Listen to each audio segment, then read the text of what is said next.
Listen, if you've spent any time with the internet wrestling community, you know that wrestling fans love NXT Black and Gold. So many wrestling fans call it the finest era of modern pro wrestling, and they could be right. From match quality to storytelling, it arguably topped everything else in the business in its time period. And yet, when you look at the male talent from that era, Adam Cole, Keith Lee, Kevin Owens, Sami Zayn, Johnny Gargano, Tommaso Ciampa, Finn Balor, Ricochet, Shinsuke Nakamura, and more, almost none of them became consistent WrestleMania-level headliners. So how can the fan-touted best era of modern wrestling have gone to make zero mainstream male stars? First, to understand the black and gold era of NXT, we gotta establish the absolute dumpster fire that NXT came from and it was born out of. It started in 2010 as a game show on Sci-Fi, the Sci-Fi Channel, yes, where aspiring rookies competed in goofy-ass challenges like obstacle courses, soda drinking contests, and I don't know, probably promos about bread or something, all in hopes of earning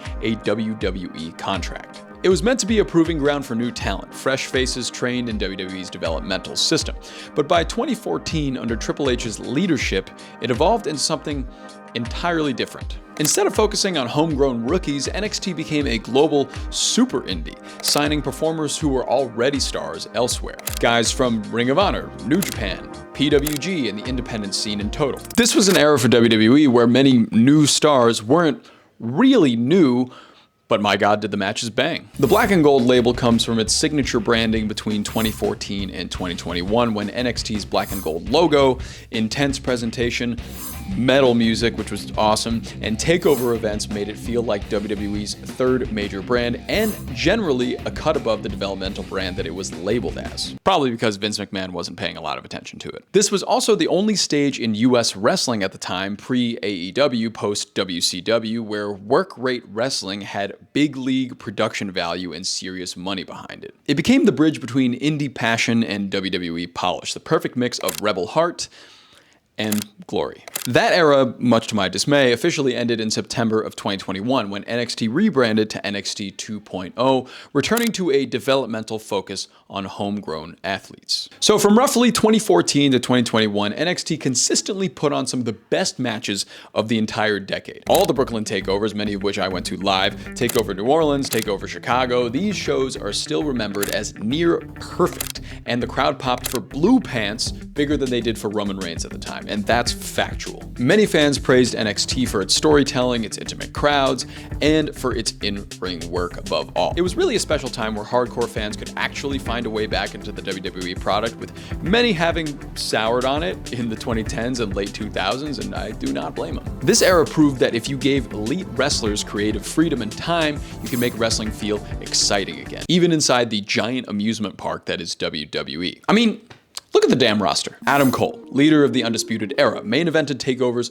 for years. Keith Lee, Limitless, held both the NXT and North American titles at the same damn time. Kevin Owens and Sami Zayn, indie icons, redefined what WWE fans expected from smaller wrestlers. Johnny Gargano and Tommaso Ciampa, the emotional backbone of NXT storytelling, had some great matches there. Finn Balor, Shinsuke Nakamura, Aleister Black, Ricochet, global names who gave NXT worldwide credibility. And with a lineup like that, it felt inevitable that NXT would create the next generation of WWE's megastars, but that didn't happen. The transition to WWE's main roster under Vince McMahon's control often stalled the momentum of NXT's brightest at the time. The Viking Experience. On the main roster, character tweaks, shortened matches, and crowded shows made it hard for these wrestlers to stand and deliver. The NXT formula thrived on long-term storytelling and work rate-driven drama, a poor fit for Raw and SmackDown's weekly product consisting of, bathing in dog food. The rosters were overloaded, and even though the call-ups after WrestleMania were something we all were looking forward to, they lost momentum pretty soon after. The Viking Experience. And that's because the creative control shifted. What Triple H built in NXT didn't always, if not ever, align with Vince McMahon's vision of main event stars. And as a result of this, many found themselves mid-carded, repackaged, or quietly released. Some, like Adam Cole and Keith Lee, left for AEW, others remain in solid but not main event positions like Sami Zayn, and then others, like Shinsuke Nakamura, get repackaged every 6 to 9 months to show up and lose a few matches and then go back to surfing or whatever he does. Please send him back to New Japan. The Black and Gold era made great wrestlers and great matches matches, but not necessarily great WWE stars. And I want to flip this for a second and say that meanwhile, the women of the same era flourished in their careers. This could be due to the complete lack of a viable women's division at the time on the main roster.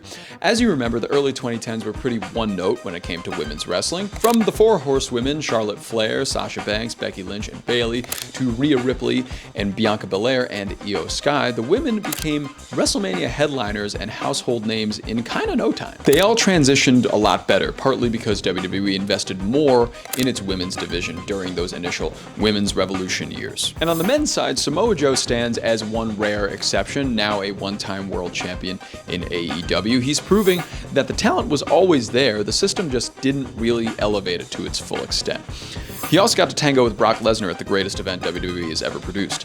Balls. But by late 2021, WWE shifted course. Triple H's NXT vision changed into NXT 2.0, an experimental relaunch focused on younger, taller, fresh recruits. Only explanation is that Vince must have heard about what was going on down there finally. The logo turned neon, the set's brighter, the matches shorter. Many of the black and gold stars had already left, been promoted, or sidelined. The rebrand symbolized NXT's pivot from super indie to performance center pipeline, which it was always destined to be, but it got shifted off course with just one of the greatest eras of modern wrestling in there. And just like that, this golden age of work rate wrestling under the WWE banner was kind of over. So where do we net out here? The NXT Black and Gold era was the best era of modern wrestling in terms of match quality and storytelling in the United States. It gave us the feel of Japanese strong style and American indie energy, but with WWE production and global visibility. And yet for all of its greatness, it didn't create the next Steve Austin or John Cena or Rock for the company. It showcased world-class wrestlers, but under a system that couldn't or wouldn't push them past a certain ceiling. So where are these guys now? Just to round out my point over here, Adam Cole is in AEW, currently out with injury. Keith Lee, also in AEW, has been out with health issues for, I think, almost 2 years at this point.